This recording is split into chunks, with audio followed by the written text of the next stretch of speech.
زمونږ د ثوابۍ په چکر په حواله باندې دا وخت مونږ د تربیله ډیم چې هغه ډېر زیات 95 کیلومتر مطلب دا چې د هغې لمبایي ده خو دا مختلفې درې دي چې هلته کې دا بیا په تنګو کې ننوتی نو دا وخت د تربیله ډیم څه حصه چې ده نو هغه د تنګي ته راغلې ده او دا تاسو ګورئ لاندې د اوبه دا داسې تاو شوي دي دلته پکې چې کوم دی نو کشتی دي دا کشتی دلته مقامي خلک د خپل دغه دپاره استعمالوي چې کله دا اوبه اوچتې شي ځکه چې دا اوبه دومره اوچتېږي لکه څنګه چې دغه د غلاس کونه لاندې راځئ تاسو وینئ او دا جمع دی نو په جمع کې دا اوبه چې کوم دی دا لاندې راغلي خو چې په اوړي کې دا بیا دومره بره خیږي نور دی خوا بیا دا ټوله دره ده دا زمونږ حلیم صاحب چې کوم دی نو دی لګیا دی تصویر وباسي او ورسره دا زمونږ مقامي ملګری د عظمت خان د خیبر نیوز نماینده دی د ثوابۍ نه دغلته کې زمونږ کفایتیار بخاري صاحب چې کوم دی نو هغه هم ناست دی هغه هم دلته راغلی دی په خټو کې راغی په اولمبي ځل زما په خیال چې د خټو خونې واخیستو لاهې دی او دلته کې دا باچازاده دی زمونږ سره دی هم زمونږ د ټور ملګری دی او زه په خپله هم دلته راغلی ما تا کوم دی بچیا ته د دې ځای کې هسټري ووایه ټوله ووایه دا درموهټ دی دا کشتۍ سره پاره ولاړې دي خپل ضرورت لپاره څومره وخت نه دلته تا ته اندازه ده چې خلک څه وایي څومره خلک دلته خراب شوی دلته دی تقریبا 40-45 کال شو چې دا اوبه راختلي او دا کشتۍ تاسو د خپل ذاتي دغه لپاره ودرولي استعمال لپاره پکې راړو واښه پکې راړو پورې او نور لکه مطلب دا چې د کرایې دپاره نه استعمالیږي د کرایې دپاره دا نه استعمالیږي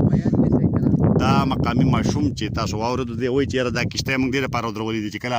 دلته کې اوبه نور هم اوچتې شي او ډیم جوړ شي نو دا خلک بیا مقامي خلک دا استعمالوي او دلته کې وکیل صاحب تا خو هم راغلی ته څه وایې سخت ژوند دی غربت دی دلته کې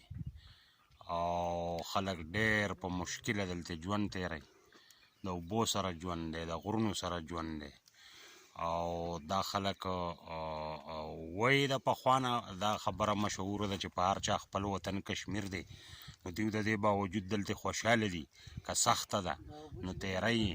او دا علاقه خو د حسن په لحاظ سره ښه حسینه ده خلک راځي سیلانیان هم راځي او مختلف سیلانیان راځي د ملک د بیلو بیلو حصو نه او خوندونه ترې اخلي خو د دې ځای خپل خلک چې دی نو هغوی ته په دې ځای کې څه خوند او مزه زما خیال دی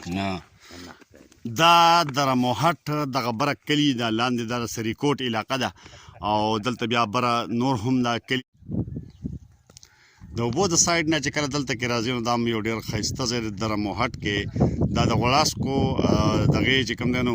غنمو ته یو طرف ته بل طرف ته ودرولي دي او لارې جوړه غنم یې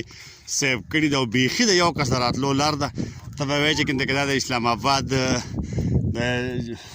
بلیو ایریا علاقه ده چې خامخا لکه ځمکه قیمتي ده د یو کس لار پکې پاتې شوې ده او دې سره ته غلاس کې د واغ رته غني دي او باقي چې کوم دی دا فصل دی درموهټ دا ډېر ښایسته دغه د مخامخ چې راغلي نه دي نه هغلته بیا هم تربیلرین دی خو دا په هغه ناو کې داسې اوبه راغلي دي او د دې نه هغاړې ته سریکوټ دی دا د سریکوټ علاقه ده او د غازي تاڼې چې کوم دی دا شرشم وګوره ګل دي او ښایسته نري نري واړه واړه پټي دي او یو خوندور ماحول دی دا مقامي دوه هلکان دي جال جوړوي که نه راځي بره دې ځای کې ته هم اوبه راخېږي ځکه چې لاندې خو په ګرمۍ کې د ګرمۍ په موسم کې دا دې جیل د اوبه دې ځایونو ته هم راخېږي دا څاروي ولاړ دي دا کورونه وګوره چې بیخي په خټ باندې جوړ دي موهټ دره دا ډېر کورونه دي او دغه شانته پسې بیا دا